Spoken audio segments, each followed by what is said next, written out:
Well, if you're stressed or worried about seeing your family this Thanksgiving, you are certainly not alone. To break down how to effectively deal with these sometimes very stressful and often unavoidable situations, we're joined by Vasavi Kumar, our Keeping It Real guru. Good morning, Vas. So you say there are several different types of family members.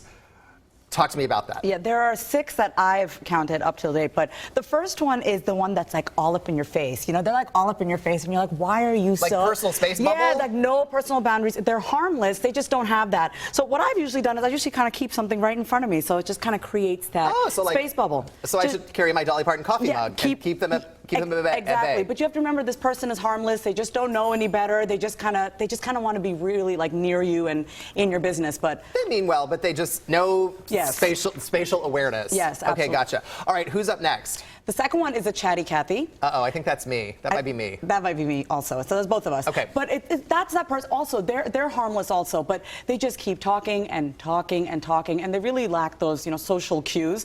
What I usually do is have a solid exit strategy. So it's usually like, oh, you know what? I really got to use the bathroom, or I got to make a really quick phone call, or I got to run in the kitchen so I can check something. Once again, they're harmless. They just want to hear themselves talk. So that is us, yes. So okay, now who is the next one? So the next one is the shoulder massager, okay? So it's the one that, like, once again has no personal, physical boundaries, but they'll just come up to you and they'll start massaging you, and it's like, for me, I don't like being touched. I haven't invited you in.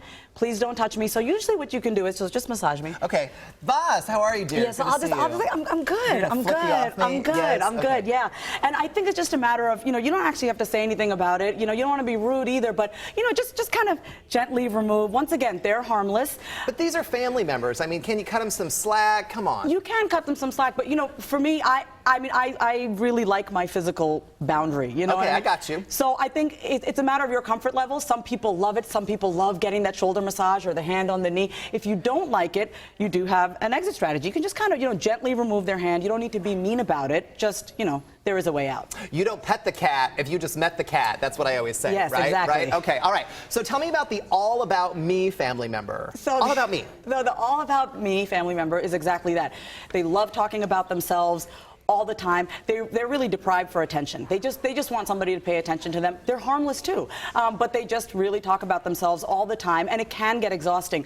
Usually what I've done in this situation is I just stay silent, mostly because I really can't get a word in edgewise. But could I just... Yeah. So you have to just, you know, the best way to deal with this is just to kind of stay silent, let them ramble, and eventually they're just going to exhaust themselves out, and they'll find somebody else to talk to. Now these 4 are harmless, but 5 and 6 can be a little sketch. So we have a negative Nancy or negative Ned, right? Yeah, so negative Nancy or Ned. See, you know, the holiday time already produces a lot of depression for some people because it's getting cold and maybe you're alone. So, you know, you really don't want to be around that person who's negative. They're the person who you can ask them, hey, how was your vacation? Oh, it was awful, right? It's that person that can never find the silver lining. What I like to do in this situation is anytime somebody says something negative, I just twist it into a positive. So, hey, how's your job going? Oh, I hate my job. Really? Okay, so what are you happy about right now? What's something exciting that's going on in your life? Because when you're around a negative Nancy or Ned, I mean, they will just take that conversation down. It's up to you in that moment to kind of lift that conversation back up. And the bully is the last one. Do you just, real quick, do you just get rid of them? How do you shut them down?